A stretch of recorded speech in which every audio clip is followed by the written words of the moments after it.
Welcome to Sport Recovery and Development, where we share real stories of our SRD athletes and staff. Some of our athletes are injured, the rest are healthy, but they all have the same goal. They want to push past the obstacles that are in their way and become faster, stronger, more explosive than ever before. I'm Jared Bridges, and today I'm going to introduce to you one of our performance coaches. We have a team of 8 coaches, and they have multiple scopes. Some of them are physical therapists, occupational therapists, certified personal trainers, and athletic trainers. And when Brooks and I first started the SRD programs, it grew so fast we had to quickly find good coaches to help us out. And the top of our list, the very first choice, the obvious first choice, is who I'm going to introduce you today. I can't wait to do it, so stay with us.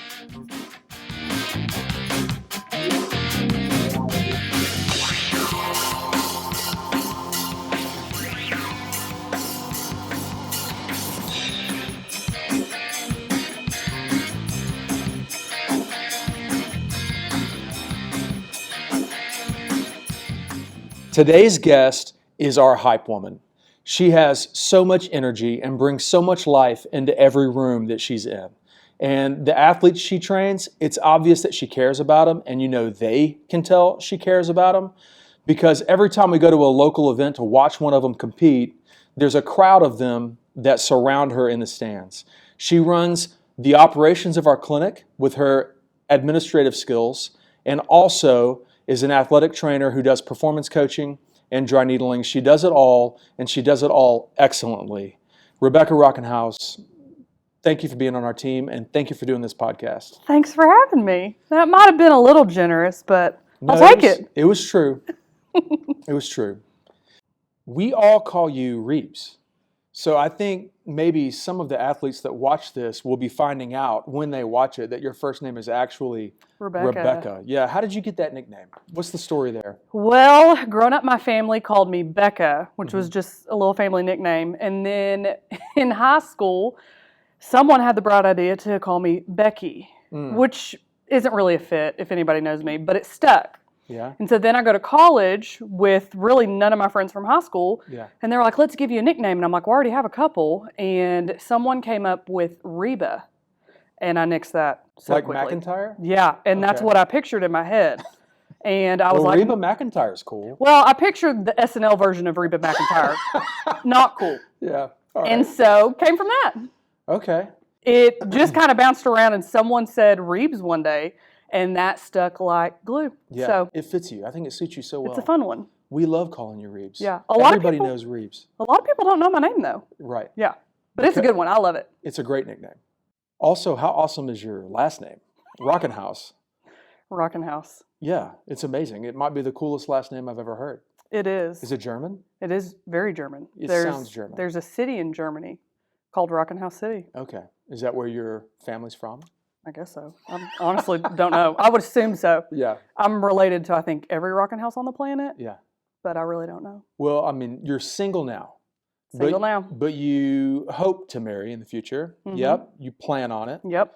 Do you sometimes worry that if you decided, I mean, some people don't take their husband's name, but if you decided to take their name, that it wouldn't be as cool of a name as Rockenhaus? Yes. Yeah, I would be too if I were you. Yeah, I've always, I've joked around, I'll make him take my name, which I would never do. But also thought about hyphenating it. Mm-hmm. That could also get sticky because Rockenhaus is long enough. That's true. I don't need any more letters, No, you can't fit it on the back of a jersey. Yeah. And you've got some adult leagues you need to be joining. You're dang right. Well, since you're single, do you want to, just in case there's a great guy out there with a really cool last name, give your pitch? Okay. Who are you looking for, Reebs? I have described my type before as a man who can back in a trailer and carries a pocket knife. Right. I mean, that's a very specific type. It sounds like a guy that would be married to a woman named Reba. It truly does. It truly does. Think about it. So yeah, all I'm looking for is a good man who loves Jesus. Yeah. Okay. Well, there's some of those out there. They're out there. Maybe we'll set up an I want to date Reebs at btgpeats.com email address and let you guys compete. I love a competition. When Hannah and I met you, It was over 12 years ago, and our son was still in diapers. You were recommended to us as a babysitter. You've got to meet Reebs. She's awesome. And that was actually how we met you. Isn't it kind of crazy how our families bonded years ago before we ever had any idea that we would work together one day? Oh, yeah. Instant. Felt an instant connection to you guys. Yeah, it's wild. Yeah. It's been fun watching y'all's kids grow up and getting to be a part of all that. It's been one of the sweetest things I've ever experienced in my life. Well, they love you. You're definitely family. I love them. All right, so let's get into what you do here. You're an athletic trainer. A lot of the student athletes that are training here are about to go to college. They're trying to figure out what to do with their life. They're trying to figure out what to study. How did you pick athletic training? Did you go to college thinking that's what I wanted to do? Or did you kind of figure that out as you were there? I definitely figured it out once I got there. I went to UCA with the intention of pursuing physical therapy and knowing the exact demographic I wanted to work with. Just student athletes, active, healthy lifestyles. And I was talking to my program director, and she said, "Have you heard of athletic training?" Got it. And I hadn't. I actually thought those were water girls. Oh, when you saw them out there? Yeah, I thought that's You mean the water girls? Yeah. And that was pretty embarrassing and offensive. And water guys? Yes, offensive now that people assume that's what we do. But I looked into it and I was like, this is the exact population I want to work with. This is what I want to do. And so I applied to the program, got in, and initially planned to finish my undergrad in athletic training, sit for my licensure exam, and then pursue PT just to be the most well-rounded clinician. And that would really open a lot of doors. Yeah. And in college, our athletic training class was very small and very overworked. And so I ended up having 18 hours of classes most semesters, 30 to 40 hours of clinicals that didn't include travel. And I also had a job outside of that. And then I babysat a lot. Right. So for those that aren't familiar with what an athletic training program at a university is like, when you say clinicals and how demanding it was, explain what that meant. Yeah, so you go through different classes. So we would have a lower extremity class where we would be learning pathologies, modalities, all the things to evaluate and treat lower extremity injuries. And then during that semester, we would be with a primarily lower extremity sport. So first semester was soccer. Yeah. So I was with women's soccer. I was at as many of the practices as I could be at. You have training room hours where you're there to provide treatment for kids. Yep. And then we also traveled with them. Not every game, but a lot of the games. Okay. And so while you were experiencing that, was that like, yes, this is what I want to do for sure, or did that kind of cool your jets? Honestly, a little bit of both, because I loved what I did. I loved being with the athletes. I loved being at the games. Loved the community that we built. But it was very taxing. And the longer I had been in the program, I noticed a lot of people who were certified athletic trainers working in that type of environment didn't have families, and they weren't getting married because their hours were so demanding. Yeah. And that was a kind of a shift for me, because I knew that isn't what I wanted ultimately for my life. Right. It was your passion, but there's that tension between, I would love to do this, but I also want my personal life to look like this. So athletic trainers, they're going to games multiple nights a week. They're out late. That's what you're saying. Yeah. Yeah. Okay. That makes sense to me. Yeah. It was a lot. It was such a fun experience in college when I didn't have a lot of responsibilities. But as I started getting towards the end and thinking about my future, the dream I had for the kind of athletic trainer I wanted to be really didn't seem like it was possible. And on top of that, with the amount of load that I had, I was pretty burnt out. And I didn't want to pursue PT at that point because I honestly couldn't fathom any more classes or clinicals. You were done. I was toast. Yeah. That's relatable. My preceptors were very upset that I was not sitting for my test. Okay. So tell everybody about that. Yeah, so I got towards the end of college, and we're finishing up all of our curriculum, and it's time to sit for the test, and we do kind of a final presentation of our clinical portfolio. And I presented that, and then at that meeting, they were talking about, okay, when are you sitting for exam? Are you applying for jobs? And I was like, I'm not doing either.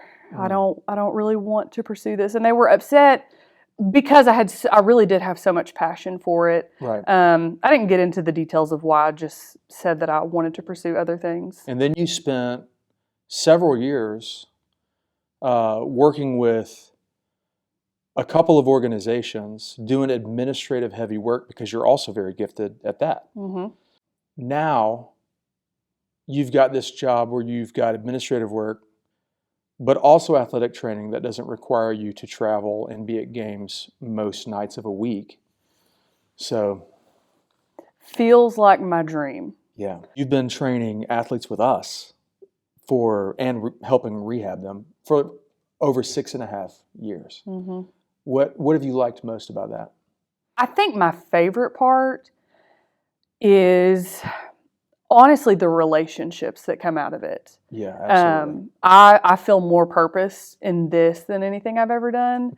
And it really has, like, I love to go to the games. I love to be a part of their life. And a lot of times these moments when we're in here working out, going through something hard, things will bubble up out of these kids of things that they're going through or something they need to talk about. Right. And something that I've always wanted to do was whatever I'm doing, I just want to make a difference. Yeah. And I remember praying several years ago before this opportunity ever came up of whatever I end up doing for a career, I want to be where I can make the biggest difference. Yeah. And this feels like this is it. So it's a good thing you went back and took that test. It is a very good thing. And got that license. 4 years later. I'm so glad you did. Yeah. What attributes in an athlete that you're training do you enjoy the most? Like what's your favorite thing in an athlete you're training? I mean, I love someone who can make me laugh. Yeah. You know, That's hilarious. It takes some hilarity to get through the grind of these workouts. Yeah. That's always... Well, whatever their sense of humor is, you're going to bring it out of them. I'm going to try. Yeah, for I sure. will try my hardest. Yeah. I also love an athlete who is, if they are dealing with an injury, I love that aspect of it, and they are motivated to rehab it and get back and not only perform, but perform better than they ever have before. Right. Those are some of my favorite programs. Who knows how many athletes you've seen in the last 6.5 years? It's been a lot. Been a lot. All ages, guys, girls. Mm-hmm. What are the most common things that you're addressing over and over with the majority of the athletes that you're working with? Most common would probably be lack of mobility and core weakness. Yep. And I think both of those go hand in hand with kids sitting in a desk probably like this all day. And you just get really tight, and they've probably never been taught a lot of things. So one of the things I do with most of my first-time kids is, hey, what's your core? Where is it? Tell me how to activate it. It's almost like a pop quiz. Yeah. And then we kind of get into, okay, this is what your core is. This is what it does. And this is why it's important. Right. And you have some kids that are visual learners, some that are auditory, some that are tactile, and they really need you to help them feel it. So it's an interesting challenge to try to make sure we take concepts and get it to where they're understanding them. Because we don't want them to just go through the motions and hear correctly and then leave and forget it all. We want them to take what they learn in here and apply it the rest of their athletic career, however long they play, whatever it is they play. Yeah. Yeah. So with core weakness, with lack of mobility, talk a little bit about why those things are so important to address every time in terms of injury prevention and also sports performance. Yeah. Core weakness, I would say we talk about leaking energy a lot. Right. And so anytime that you're leaking energy somewhere, it can throw off your balance. It can put you in a position where you can't recalibrate. Right. And sorry to interrupt you, but for those that don't know what we mean by leaking energy, for example, if you're running one direction and you stop and cut and go the other direction, how stiff is that stop and cut versus how much is your body waving and leaning and leaking energy? Yeah. How much momentum are you losing? How explosive are you? Yeah. That's where we see a lot of injuries. Right. Because body control, you have to have control of your You body. have to have control, and it really does start in your core. Right. Absolutely. Your center of balance goes too far outside, then you're going to be torquing a lot of joints way worse than if you have your body taut and in control. Yep. Good answer. We also see a ton of like internal rotation of the knees, knee valgus, really weak glute medius, balancing out the posterior chain. You'll have kids that have pretty strong quads, but their hamstrings and glutes on the backside just aren't activating. And the quads are taking over all the time.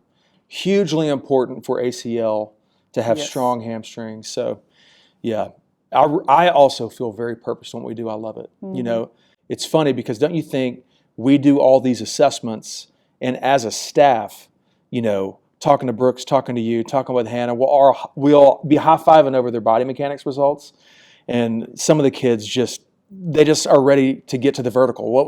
You know, they just want another performance gains.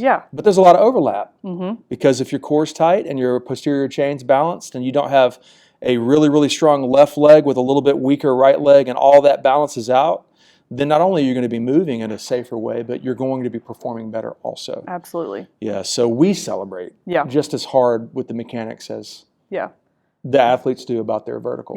The kids don't really care about the mechanics most of the time. The older ones, when they get it, they understand the overlap, they do some. But we make a big deal out of testing out of the mechanics. You've tested out of the mechanics, we can focus solely on performance from that point forward. And we talk a lot about how if your body moves correctly and utilizes all these muscles properly, you're going to see a dramatic increase in your movements and jumps and explosiveness pretty quick. Yeah, it's fun to watch. It is. Athletic trainers specialize in helping an injured athlete return to sport as quickly but as safely as possible. We have return to sport programs in here that help bridge the gap from rehab to full speed. Can you talk a little bit about why that's so important? Because it's often a missing piece. So often in your traditional therapy, when you think about you've torn an ACL, ankle sprain, whatever it is, the like the prescribed rehab. Yeah, it'll have like goals related to activities of daily living. And there oftentimes are tests. Let's test quad to ham ratio. Let's test a couple things, but it is typically not enough information to know, are you actually ready to play at a high level? It's more of, are you ready to like maybe take a jog around the block? So going back to the court, going back to the field, knowing you've done nothing in your rehab that's remotely close to full speed on the court of the field, that is terrifying in the mind of most athletes recovering from an injury. So the confidence piece, huge too. You know, and don't you think that when they come in and they start seeing improvement after a few sessions, and then they can lean on experts that will say, okay, you're ready to try this, and they're scared of it, but you can be sure. You can be sure. You've got all the information you need to decide that today's a safe day to progress with this movement or with this speed. When they can lean on you for the timing of those progressions, and then you end up being right and they do something. What that does for their confidence over and over and over again by the time that they're done is night and day different by the time they go back to their sport. Confidence is probably the biggest piece of it all. Right. There will be certain movements that are challenging in those early stages. They've been released from PT. They're ready to play sports. But it's the confidence of, am I going to be safe if I jump at full speed, if I cut at full speed? So we're in a really safe environment. It's a one-on-one situation where my eyes are solely on them. I'm not juggling 15 different things. And so it really makes a difference when they can do it in those spaces. Student athletes who have been competing for years, going to extra lessons for years, have two people hot on their tail for their depth chart spot, get injured. They only have, if they're a junior, and they got injured, let's say halfway through that season, they don't have a lot of time. Right. And if they're going to get recruited, if they're going to get noticed, if they're going to get seen, if they're going to not lose their spot, they feel so much pressure. Mm-hmm. And, to be fair, the parents, when they're so supportive and care for their kids and care how their kids feel, there's so much pressure to have a good rehab, but have a quick rehab. Mm-hmm. How do you handle that? Because, some athletes are so scared that you're bringing them along. Others are in such a hurry to get back that maybe you're like, whoa, whoa, whoa, right? Yes. Yeah, so would you say that's one of the biggest challenges of the job when you're working with a formerly injured athlete? Yeah, it is very common, and it's a very hard conversation to navigate. What I have found is that I'm never going to withhold information that I think a family needs to hear. I'm always going to be honest. Yeah. But it's scary for the kids. And we talk a lot about, I remember what it was like to be 17 and to feel like that you can't really think past tomorrow. Right. And we talk a lot about, hey, I'm thinking about you 20 years from now, 30 years from now. Right. It is your job to get them back as quickly as possible, but safely. But also, yeah, you have a higher altitude of a perspective for the quality of life after sports. Yeah. I would say safely is the biggest thing. Yes. And I will be honest with a family of, hey, this is probably a more realistic expectation. Right. But then we also respect, it's not our decision to make for them. That's right. It is. You inform them and respect what they decide. And we will support them in any way we can from then on. Right. So let's talk about dry needling for a second, because you're one of two on our team that's certified to provide dry needling to athletes. What is it? Dry needling is often confused with acupuncture, but it's slightly different. Dry needling is just a modality. It's just a tool in our toolbox to help deal specifically with acute injuries. It has a wide range of what it can treat. We use it most commonly for acute injuries with kids. And essentially, we just take a needle about the size of a hair and we poke it in your body, different places. And depending on what the injury is, but it has been an incredibly effective tool with a very fast turnaround. Yeah. So for those that don't know, what do you mean by acute injury? Acute injury means it has a very specific onset. Yeah. So it's sprained ankle. I'm asking a kid, do you remember when this happened? Right. Strained quad. Yeah. It's not something like, hey, I've started noticing this a couple months ago. Right. Yeah, but they were maxing on squat, and now they have back spasms. Yes. They know when it happened. Exactly. Acute injury, that's right. Okay. And so what does dry needling do? How does it help those things? Dry needling addresses all kinds of musculoskeletal issues, but the big thing is it takes this tiny needle and it's a mechanical stimulus. So that means the needle is going into the flesh, the muscle, the tendon, tapping on the bone, whatever. And People getting queasy right now. Probably.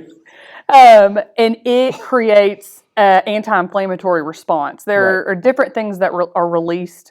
ATP, which helps with pain relief. Histamine, which helps with muscle relaxation. There's all these different responses that your body has. The biggest thing is that it is a vasodilator, which means the blood vessels expand, and that allows blood flow in. And blood flow is going to promote healing no matter what's going on. If you have tendonitis or a strain that's like near the insertion point of the muscle and it's affecting the tendons don't get as much blood flow as the muscle, dry needling can really help. Yeah. Yeah. That's awesome. I love getting dry needled. I love dry needling. Because it makes me feel so much better when I need it. Yeah. You know? We have a joke around the clinic that if something's wrong, I'll put a needle in it. Yeah, it's true. You've got a little bit of a sadistic flair to you. You're really sweet, but you spice it up with enjoying people's pain a little bit. Just a little bit. Yeah. Tiny bit. Well, you shine at everything that you do. You're really good with all of your tasks, administratively, dry needling, athletic training, performance coaching, all the many hats that you wear. We appreciate you so much. Would you agree if I said it seems from my point of view that you do seem very fulfilled? Incredibly. Yeah. More than I truly could have ever dreamed. Like, we watch you light up when you're doing your job, and it's fun to watch. Let's close with this. Student athletes. You were a student athlete once. Yeah. Okay. All your perspective. Yeah, you were a baller. Don't be humble. Lil Reebs. Little Reebs. Maybe we should throw her up. Yeah, I can show a picture if you want me to show a picture. What advice would you give to student athletes? What's 1, 2 things? What do they need to know, Reebs? Oh, that's such a good question. I would say high school years are so fun. Yeah. And you're making so many memories, getting to do so many things. And I would just say lean into that. We are so lucky to get to spur on these kids in their hard work, in their perseverance. We feel truly blessed. And the lessons that they're learning right now, the hard work, the diligence, all of those things are going to carry them throughout life. Yeah, it's true. And so I would just say really lean into that. Don't quit when it gets hard. Yeah. Have fun. Have fun. You have to be able to enjoy it. Yeah, don't lose the fun and all Don't the lose the focused hard fun. work. Yeah. And just keep on going. Yeah. It's just so much fun. Sports are fun, and sports don't have to end. You can go play pickleball with your friends when you get older. You can do all these things. That's true. That's good advice. Yeah. Thank you. Thanks, Reebs. Thank you for doing Thanks this for tonight. having me. Yep. Have a good one. You too.